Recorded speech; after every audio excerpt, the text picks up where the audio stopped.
Marcus Webb stood in the medical bay of Virgin Station and watched the other doctors walk past him without speaking.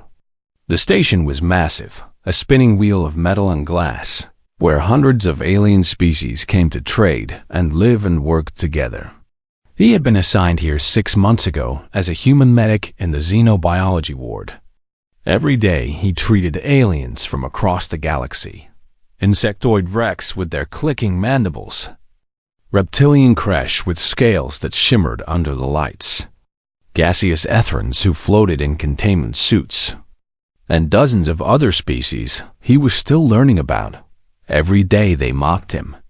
The human wastes resources again, Chitris the Vrex had said that morning, watching Marcus treat a scavenger who couldn't pay for medical care. Chitris's compound eyes gleamed with something Marcus had learned to recognize as contempt. In a proper society, the weak are left to fail, Chitris continued, mandibles clicking in what passed for Vrex laughter. Marcus said nothing and continued cleaning the scavenger's infected wound. The patient was a duolith, a small furry species that most stations treated as vermin. This one had been injured in a loading dock accident and couldn't afford the standard medical fees.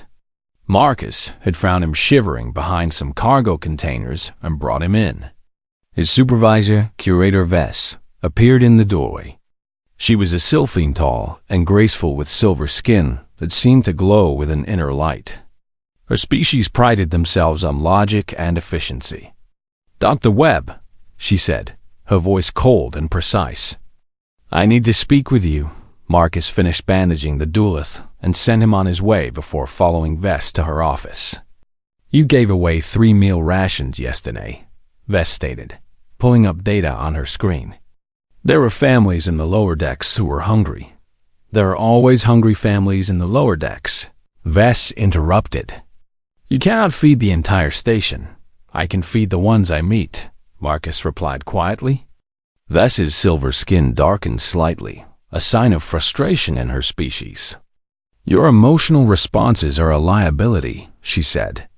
"The other staff members have complained about your inefficiency, your tendency to treat patients who cannot contribute to station resources, your habit of spending personal time in the refugee sections." "They're people," Marcus said, feeling heat rise in his chest. "They need help. They are not your responsibility." Vess cut him off again. "You were assigned here to provide medical services to station personnel and paying clients, not to save every unfortunate creature that crosses your path." She leaned forward, her eyes fixed on his.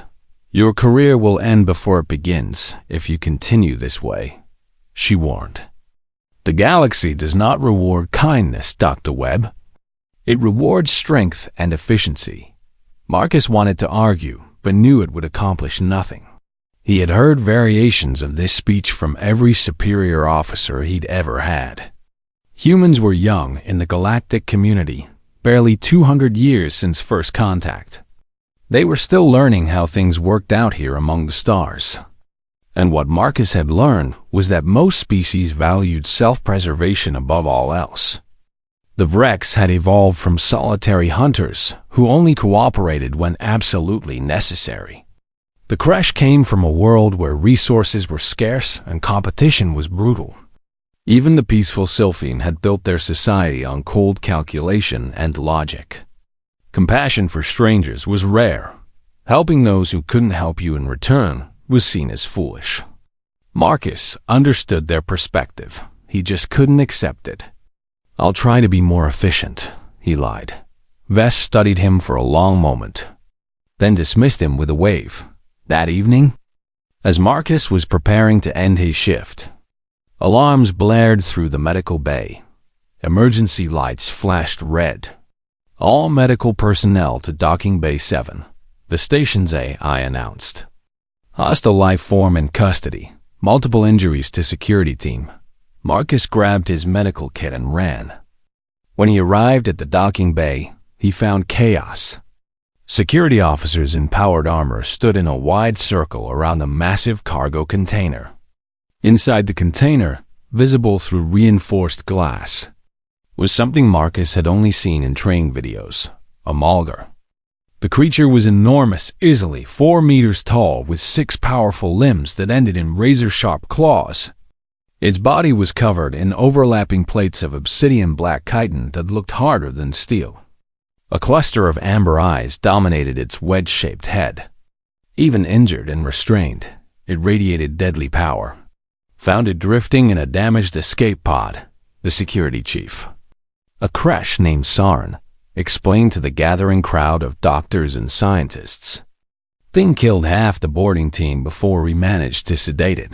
Mulgars are non-sapient, one of the xenobiologists said, stepping forward with scanning equipment. Pure apex predators. No capacity for higher reasoning. Why bring it to the station? Marcus asked. Saren's reptilian features twisted into something like a smile. Protocol requires medical stabilization before termination, he said. We need to document the specimen properly. You going to kill it? Marcus heard himself say, obviously, Saren replied. Can't have a Mulgar loose on the station. And we can't release it. Thing would just attack the next ship it found. Marcus moved closer to the container. The Mulgar was barely conscious, its breathing labored.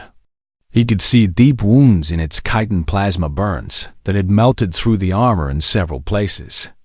One of its 6 limbs hung at an unnatural angle. The creature was starving too. He could see its ribs through gaps in its exoskeleton. How long has it been injured? Marcus asked. The xenobiologist checked her scanner. Wounds are at least 2 weeks old, she said. Probably longer. It's also severely malnourished, so it's been drifting alone in a damaged pod for weeks, Marcus said softly. Dying slowly. It's a Mulgar. Chitra spoke up from the crowd. A mindless killer. Do not waste your sympathy on it. Human. But Marcus couldn't look away from those amber eyes, even through the sedation. He could see something there: pain, fear, awareness. I'll stabilize it, Marcus said. Curator Vess had arrived and now stepped forward. Dr. Webb. The termination is scheduled for tomorrow morning, she said. There's no need to waste resources on extensive treatment. Just let me stop the bleeding and ease its pain, Marcus insisted. If it's going to die anyway, it shouldn't have to suffer. Vess's skin flickered with irritation. Always the soft-hearted human, she muttered. Fine, you have until morning.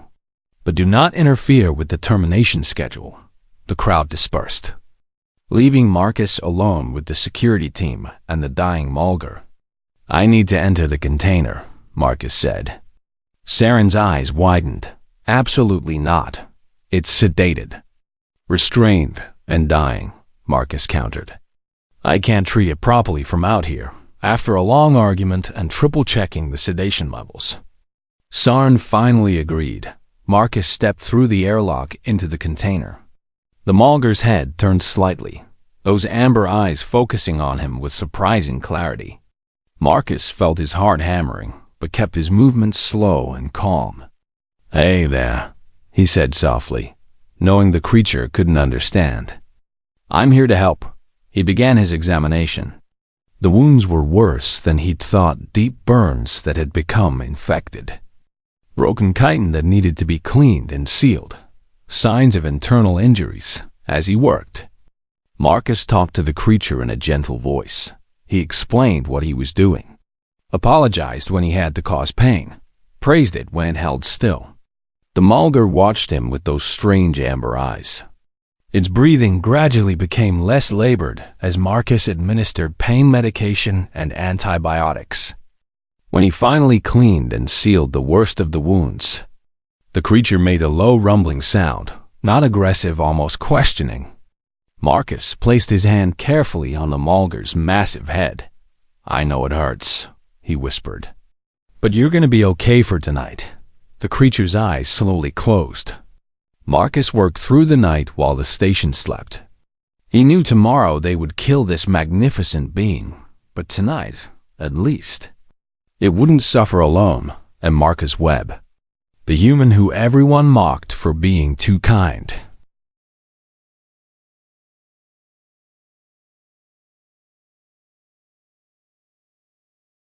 Marcus returned to the containment area before his shift officially started.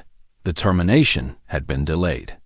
Curator Vess had received requests from 3 different xenobiology departments wanting to study the Malgar before it was destroyed. Marcus had been given 72 more hours when he entered the container. The Malgar's amber eyes tracked his movement immediately. The creature was more alert now, stronger after a night of medical treatment. The security team had reinforced its restraints, heavy chains that kept its 6 limbs immobilized. "Easy," Marcus said softly, approaching with fresh medical supplies. The Malgar tensed, its obsidian plates shifting slightly.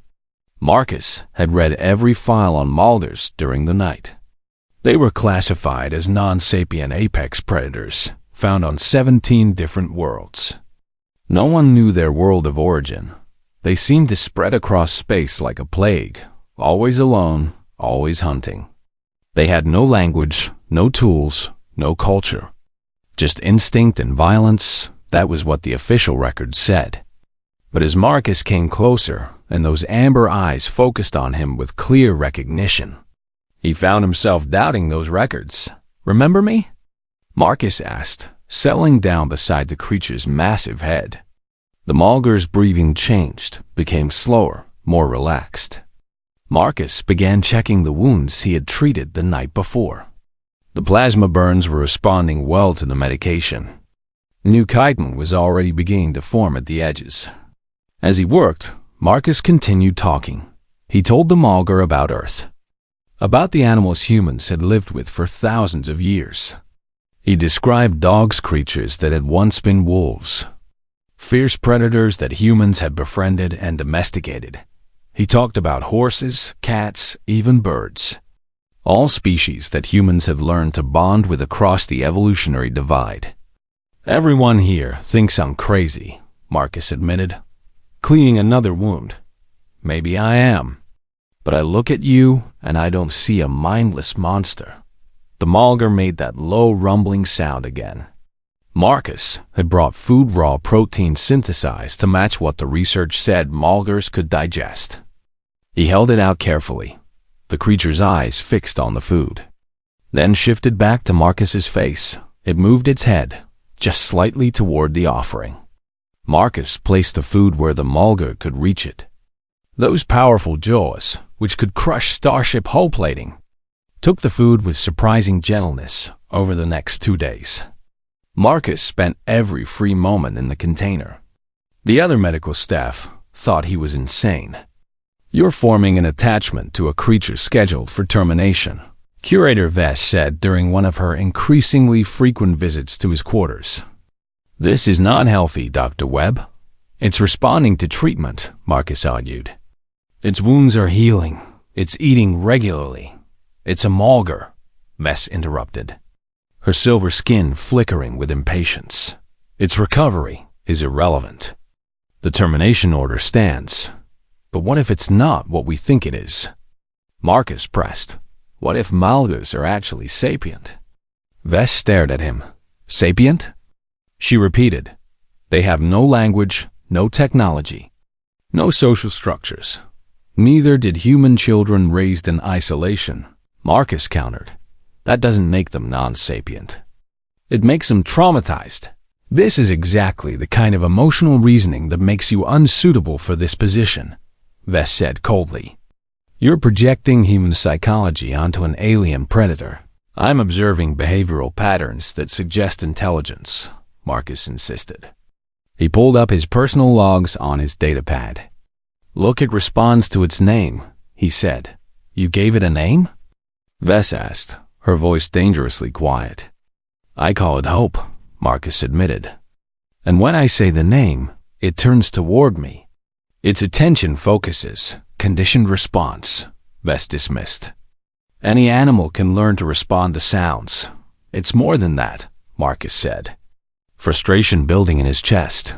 "It's gentle with me, even though I have to cause pain when treating its wounds. It could break those chains if it really wanted to. I've seen the stress test data, but it stays still when I'm working." "Fascinating," Vess said, though her tone suggested the opposite. None of this changes the reality that Malgars are extremely dangerous. This specimen killed 2 of our security officers during capture because it was frightened and in pain, Marcus argued. Or because it's a violent predator, Bess countered. The termination is scheduled for 0800 tomorrow. I suggest you say your goodbyes tonight. She left before Marcus could respond.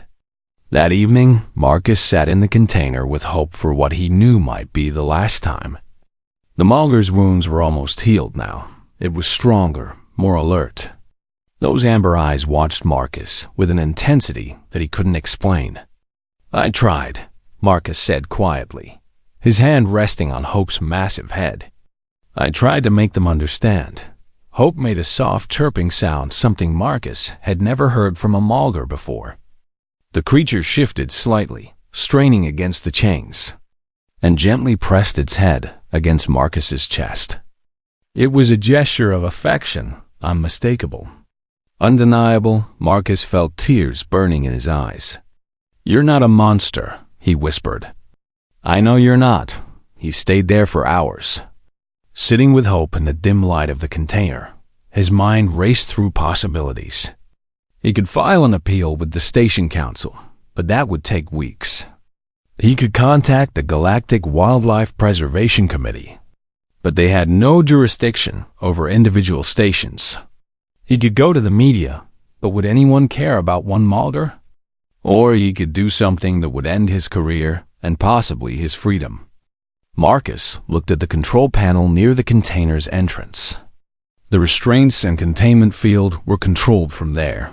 It would be so easy to deactivate them. So easy to give Hope a chance. But where would the Malgar go?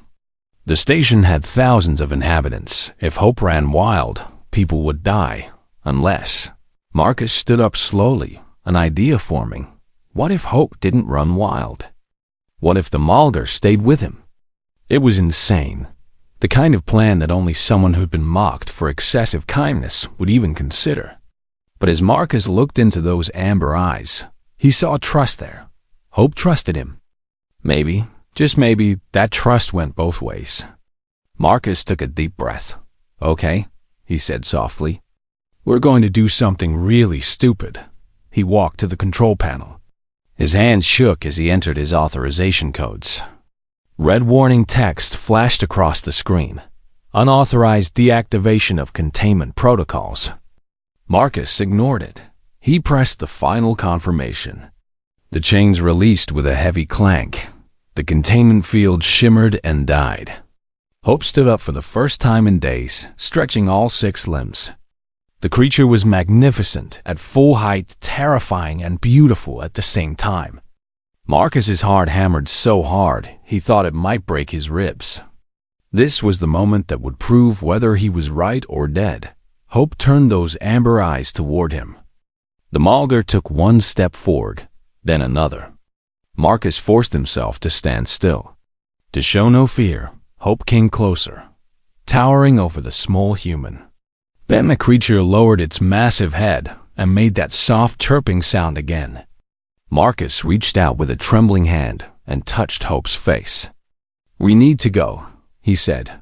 Right now, before security gets here. The alarms were already blaring.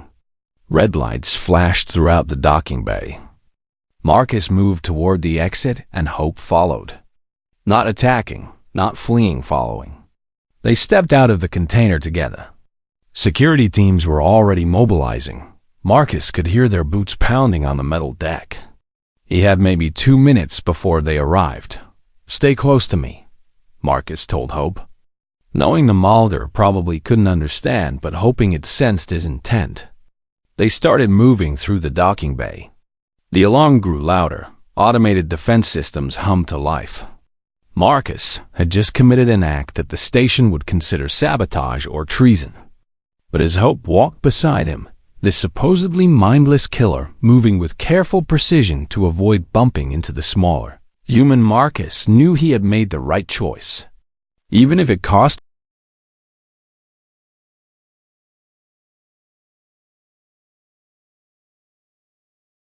The corridors of Virgin Station erupted into chaos. Automated announcements blared from every speaker. Hostile life form loose on level 7. All personnel evacuate immediately. Marcus ran through the maintenance corridors, with Hope moving alongside him. The Malger's 6 limbs carried it with surprising grace despite its massive size. Citizens fled at the sight of them wrecks scrambling over each other. Crash hissing in alarm, even the usually calm Sylphine abandoning their posts.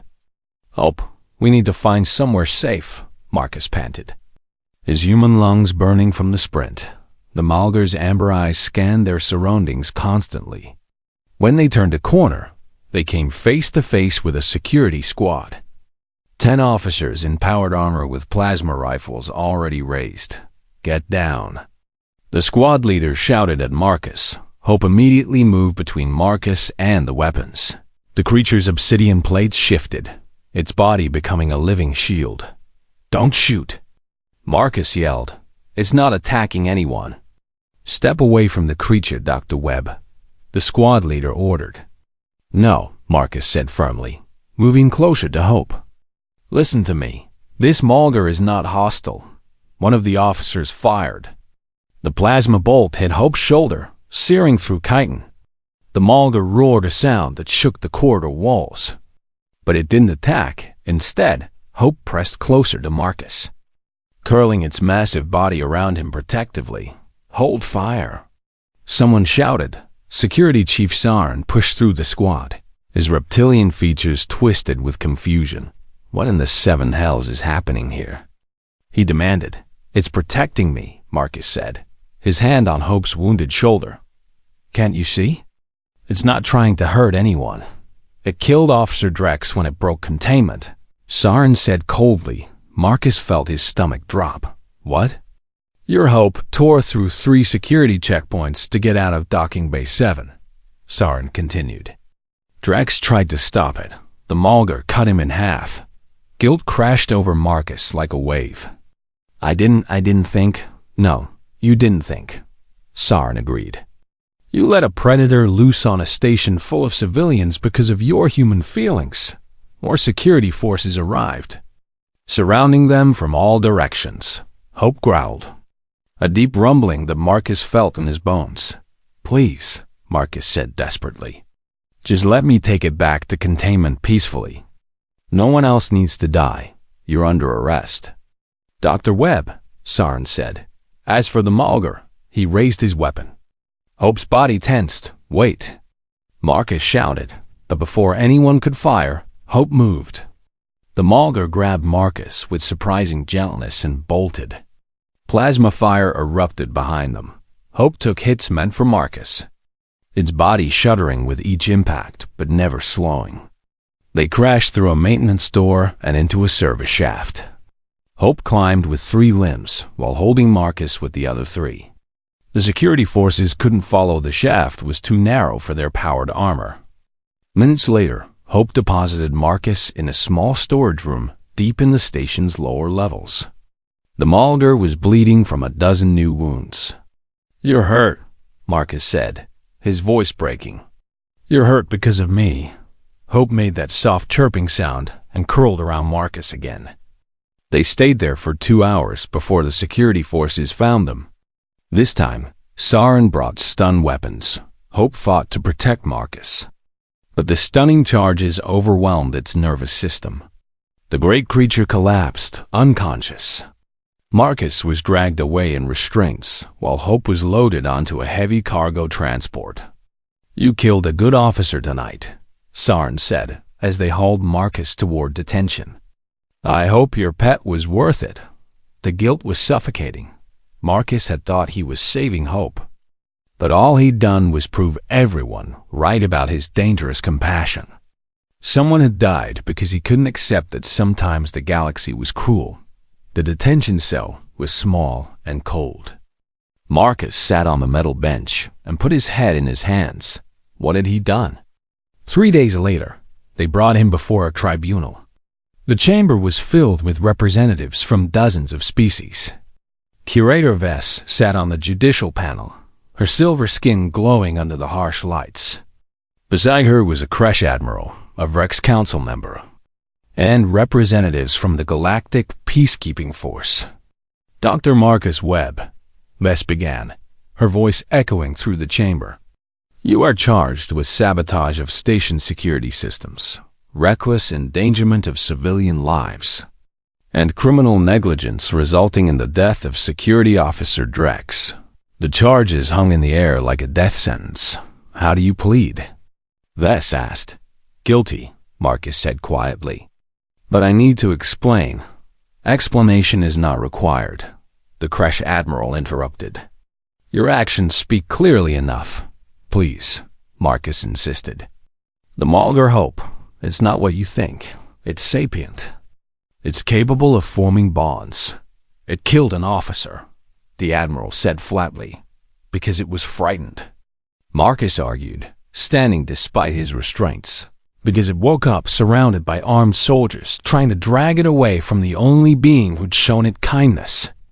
Kindness, Chitris the Vrex spoke from the gallery, mandibles clicking in derision. The human speaks of kindness while a family mourns their lost father. Marcus felt that guilt twist deeper. I know what I did was wrong, he said, his voice cracking.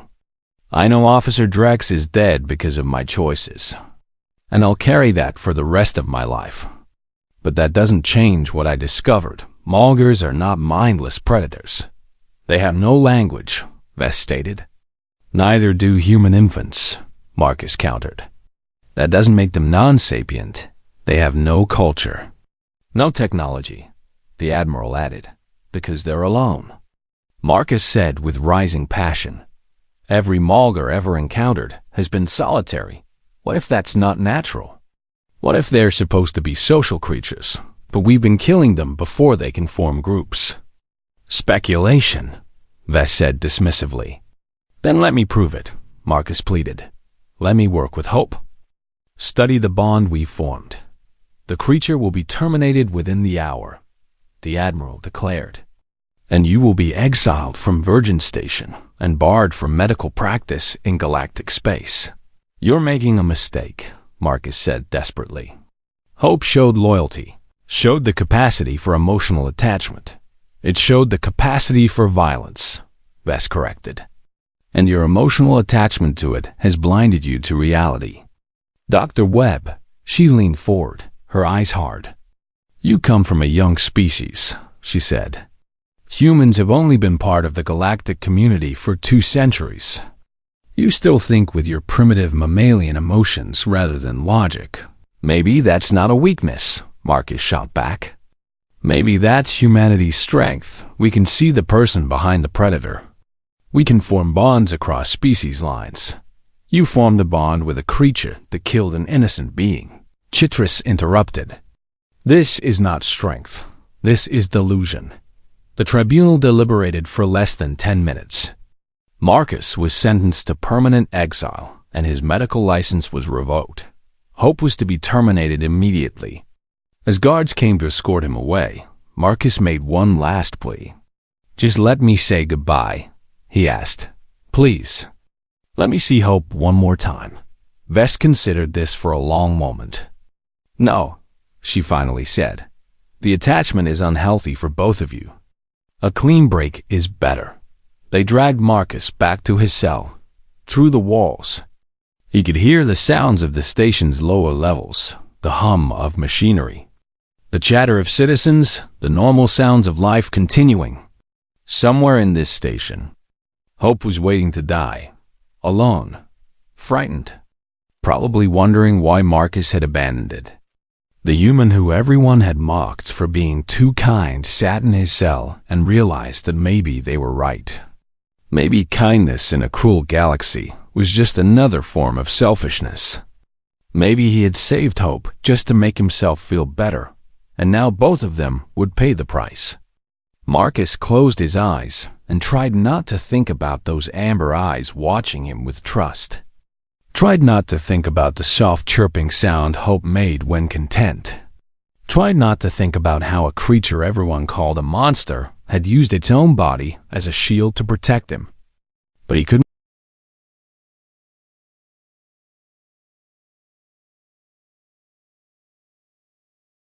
The alarm started at 0600. Marcus jerked awake on his cell bench, his heart already racing. The automated announcement was different this time. Code Black. Code Black. Hostile containment breach in Sector 9. All personnel evacuate to emergency shelters. Sector 9. That was where they were holding Hope. Marcus pressed his face against the small window in his cell door. The corridor outside was empty, except for flashing red emergency lights. Then he heard a sound that made his blood run cold. Hope's roar echoed through the station's metal bones. But it wasn't a roar of rage. It was a roar of desperation. The Mulgar was calling for him. Marcus pounded on the door. "Let me out," he shouted, knowing no one would listen. "Please, I can stop this." Minutes passed like hours. He could hear the sounds of combat plasma fire. Explosions, the screech of tearing metal. Hope was fighting through the entire security force. More announcements. Evacuation protocols initiated. All non-essential personnel to the escape pods. The station was being abandoned. How many would die this time because of his actions? Then, impossibly, the sounds of destruction grew closer. Marcus heard security forces setting up positions in the corridor outside his cell. "It's coming this way," one of them said. Fear clear in their voice. "How is it tracking the human?" Another asked. "Who cares? Just shoot anything that comes around that corner." Marcus's mind raced. Hope was coming for him. The Mulgar had broken free during its own execution just to reach him. "Don't shoot." Marcus screamed through the door. "It's just trying to reach me. If you let me talk to it, I can calm it down." "Shut up, human," one of the guards snarled. The floor shook. Hope came around the corner like a force of nature. The Mulgar was covered in wounds, plasma burns. Bullets holes. One of its 6 limbs hung useless. But those amber eyes were fixed on Marcus's cell with absolute focus. The security forces opened fire. Hope charged through the barrage, taking hit after hit. Guards scattered as the massive creatures smashed through their line. Some weren't fast enough. Marcus heard screams. Heard the terrible sounds of combat.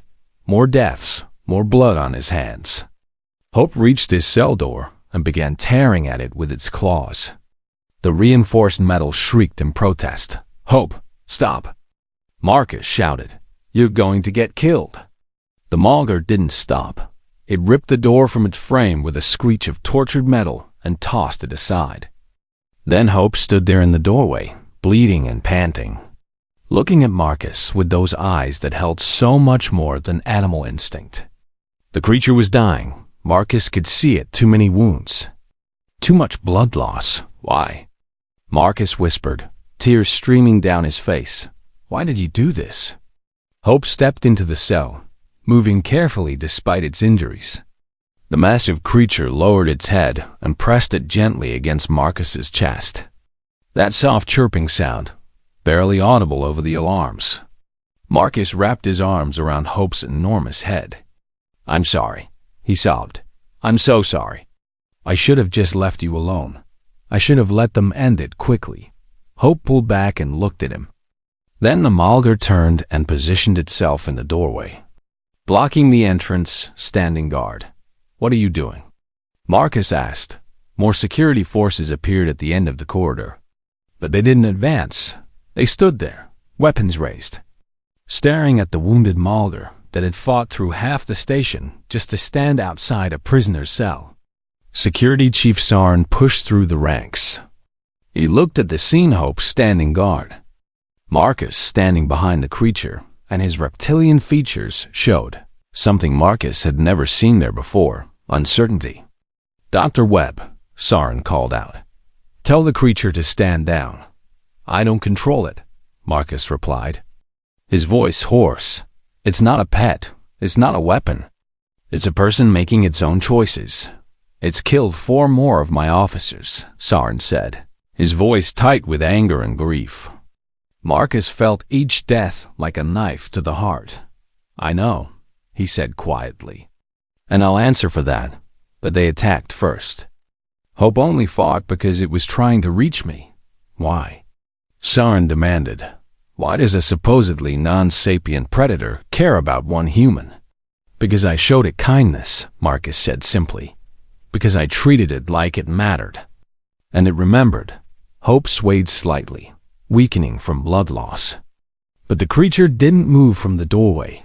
Curator Vess appeared behind Soren, her silver skin flickering with complex emotions. This is unprecedented, she said, studying the scene with her analytical mind. The behavioral pattern doesn't match anything in the Malgar research, because the research is wrong, Marcus said. Meeting her eyes, they're not solitary predators. They're pack animals who lost their pack. Every Malgar we've encountered has been alone, traumatized, defending itself against a galaxy that wants it dead. That's speculation, Vess began. Then explain this, Marcus gestured to Hope. Explain why a dying creature fought through your entire security force just to stand beside me. Explain why it's not attacking right now even though it easily could. Vess opened her mouth, then closed it again. She had no explanation. We could end this right now, Soren said, raising his weapon. One clean shot. Wait, Vess said sharply. Everyone looked at her in surprise. If we shoot, the Malgar will fight back, she said slowly. More of our people will die. But if Dr. Webb is correct, and the creature will follow his commands. I told you. I don't control Hope, Marcus interrupted. But it trusts you, Vess countered. Ask it to return to containment peacefully. Marcus looked at Hope. The Malgar's amber eyes were growing dim. It was dying anyway. Every second that passed brought it closer to collapse. Hope, Marcus said softly. Those eyes focused on him immediately. We need to go back, Marcus continued, stepping closer. No more fighting, okay? No more running. Let's just walk back together. Hope made a questioning chirp. I'll stay with you, Marcus promised. I won't leave you alone again. He moved toward the doorway, and Hope shifted aside to let him pass. Then the Malgar fell into step beside him. Not running, not attacking, just walking. Marcus led Hope through the corridors, while dozens of security officers followed at a cautious distance. Citizens peered out from emergency shelters, watching the impossible sight, a human and a Malgar moving together in perfect trust. When they reached the medical bay, Marcus gestured to one of the treatment rooms. Can I work on its wounds? He asked Soren. The security chief looked like he wanted to refuse. But Vess spoke first. Yes, she said. I want to observe this interaction. Marcus led Hope into the treatment room. The Malgar was barely standing now. He began treating the wounds with shaking hands, knowing it was probably too late. Too much damage, too much blood loss. Hope lay down on the floor, too large for any of the treatment tables. As Marcus worked, more observers gathered. Xenobiologists with scanning equipment, psychologists taking notes. Even Chitras the Vrex watching with his compound eyes wide. Talk to it, Vess said suddenly. Talk to it like you did before. So Marcus did. He told Hope about Earth's wolves, about how they had learned to trust humans thousands of years ago. He explained that he knew Hope was in pain, but that he was trying to help. He promised that he wouldn't abandon the Malgar again. And as he talked, Hope's eyes never left his face. The creature reached out with one massive claw and gently touched Marcus's hand. In that moment, surrounded by skeptics and scientists, with a dying alien predator showing more loyalty than most sapient beings ever would, Marcus Webb proved something that the galaxy had forgotten. That kindness wasn't weakness. That compassion could bridge any divide. And that's sometimes the most dangerous.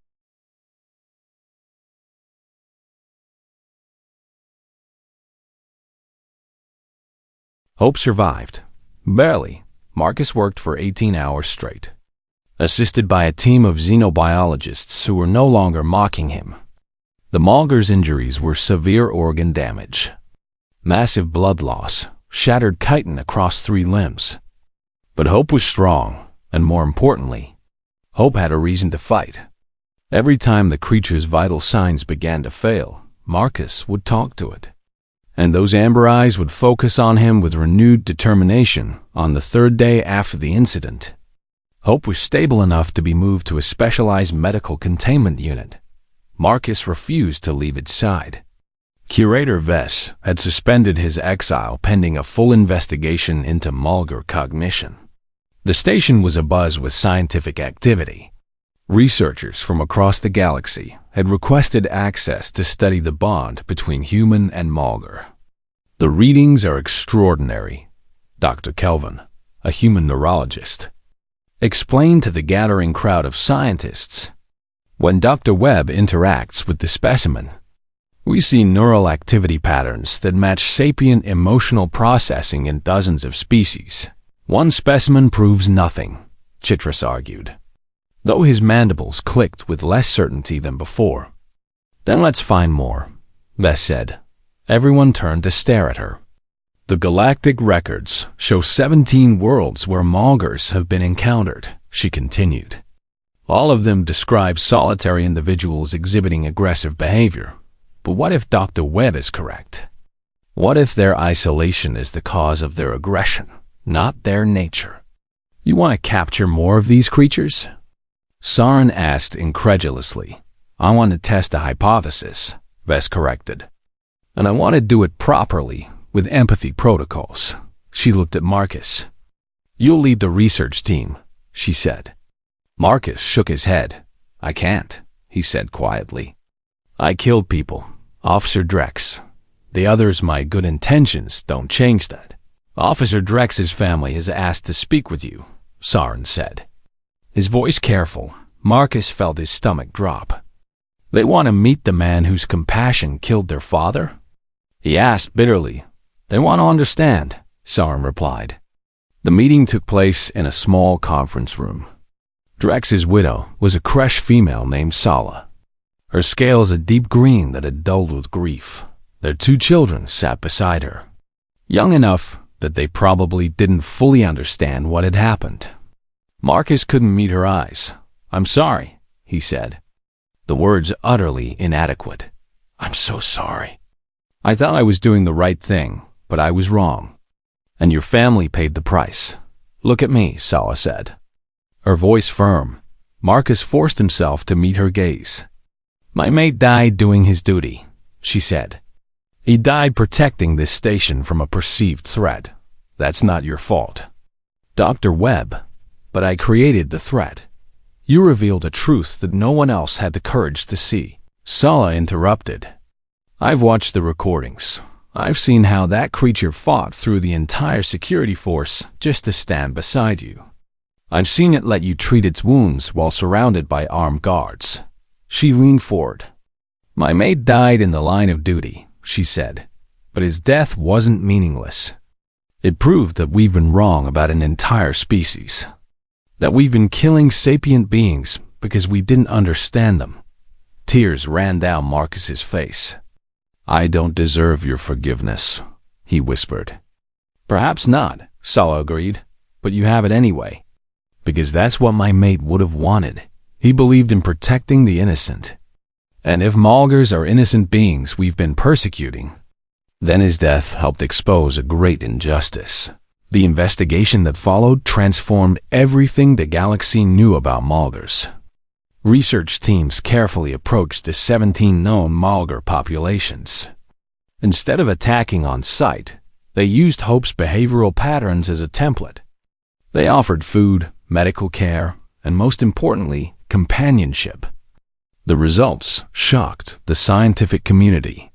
Mulgars were pack creatures who had lost their packs to galactic expansion and fear. Separated from their family units, they became aggressive and territorial.